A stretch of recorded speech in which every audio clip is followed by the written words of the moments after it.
So now people are low-key mad because I'm talking about Negro, and then I define nigger. I define Negro, and I define nigger. Motherfucker, bro, there was some pastor in New York City. He was a pastor, motherfucker, bro, and this son of a bitch got robbed while he was a pastor. Yeah, somebody went in his church with a mask, no gloves, with a gun, and told that son of a bitch while he was preaching to drop on his face, and they stole him by about a little under than $1 million of jewelry. And people felt bad for this African, this Akata, in his here land, pastoring for money. So he had people actually putting money in that hat, in that tithe bucket. And he was getting a little bit of money because he had over $1 million of jewelry on his person. Yeah. This Negro. No, he wasn't a Negro. He was an African Akata. He was an Akata that moved here. And he pastoring. Yeah. He a pastor. He's a pastor. Yeah, people felt bad for that son of a bitch. Somebody went and robbed him for over $1 million worth of jewelry, and he a pastor, and people felt bad for him. I said, why you feel bad for him? They said, Kevin, he a pastor. I like, motherfucker, bro, do you know something about Mark Twain? Motherfucker, Mark Twain got mad when he got an over haunchy letter of some pastor asking him to get to preaching at his congregation. So Mark Twain got mad and pissed off. He was livid until he found out that the preacher was black. And so he wanted Mark Twain to get to talking at a church just so he can fundraise some money for him. So then Mark Twain, his temper alienated itself, and Mark Twain was no longer mad. So, motherfucker, guess what happened? Mark Twain said he would speak for that Negro pastor. So now, motherfucker, bro, back in the days, you was calling Mark Twain to talk for you. Now these Negroes making so much money, they don't need Mark Twain to talk for them at a pastor no more. Instead, you're gonna feel bad for an Akata that gets robbed during a pandemic. It's still a pandemic. He got robbed during a fucking pandemic. So somebody went in his building and said, I'm God. Fall on your face, you Akata, and worship. And give me my sanctuary. Give me your jewelry and fall on your face. Motherfucker, that Akata fell on his face. And that robber took that money after he fell on his face. And then it looked like he was worshiping. Took that money from that Akata, and now he was on the news talking about something. Any help needed, any help given is needed. Asking the posse for help. Yeah. So you no longer calling Mark Twain. You no longer calling Mark Twain to give you talk at the church, but now you calling the posse for help. The police. Yeah.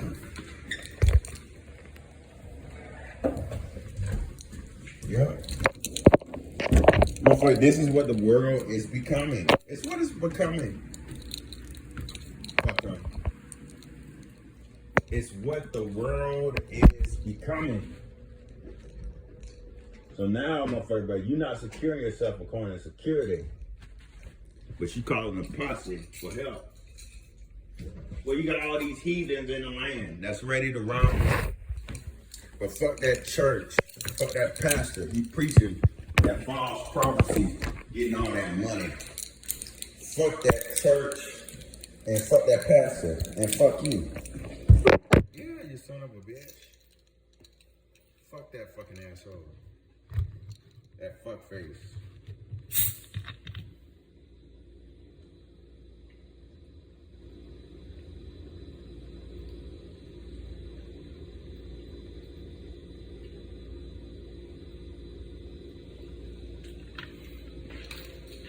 Then pastor. He fell on his face and they took him for all his jewelry. So he was robbing people, and he got robbed. But that motherfucker who robbed him got him a pretty good lump sum of money. He did pretty good for himself. I got keychain, 48 Laws of Power. 48 Laws of Power, don't be too perfect. You see it smeared. Yeah, I forgot to blow on it, but I said I'm gonna keep it in there. 48 Laws of Power. There you go. Now I'm off to work. Kevin, you said metal is a sign of prominence and you got your keys on your neck. Hell yeah. I got no time. Motherfucker, there's a lot of homeless Negroes. Kevin, why you dress like that? Because I'm not a homeless Negro. Kevin, why you act like that? Because I'm not a homeless Negro. And even if I was homeless, I would never be a Negro.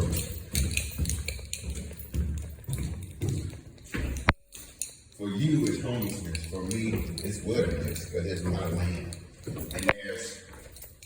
I got native, and there's people in the land that ain't got nothing, and ain't doing nothing but destroying the land. And those Native Americans, they got nothing. They become $5 Indians. It's like they had two paths to go on. The Native. It's either you would get black in you, Taiwanese, you become more Taiwanese, or you gonna become a $5 Indian. It's like that was their ultimatum. One or the other. You gotta choose one. So my great grandmother was standoffish for my grandmother. Yeah. My grandmother, she really looks West African. West African. You could tell it. The Nigerian. You can tell it. But motherfucker, bro, and me, motherfucker, bro, she had a grandmother who was standoffish from her, and she was a native. And she said she would have freckles, and she was like 5'2", 5'3", but she was standoffish for my grandmother. Hey yeah. So my grandmother, every time I asked my grandmama about that native woman, she never tell me much. She just tell me that she was standoffish. So she not that fond of natives. So I'm not that fond of natives. No, I'm not that fond of them.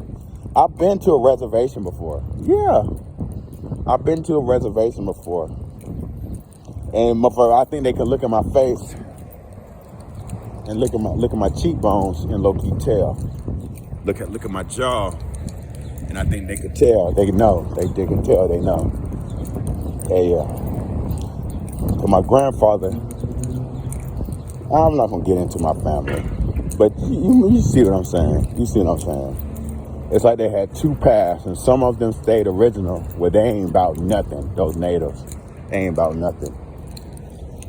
Those natives, they too use the word Mascarago, because Seminoles were slave owners too.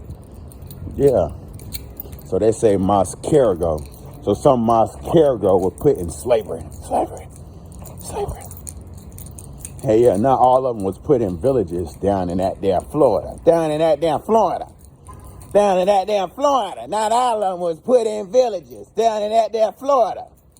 Hell no.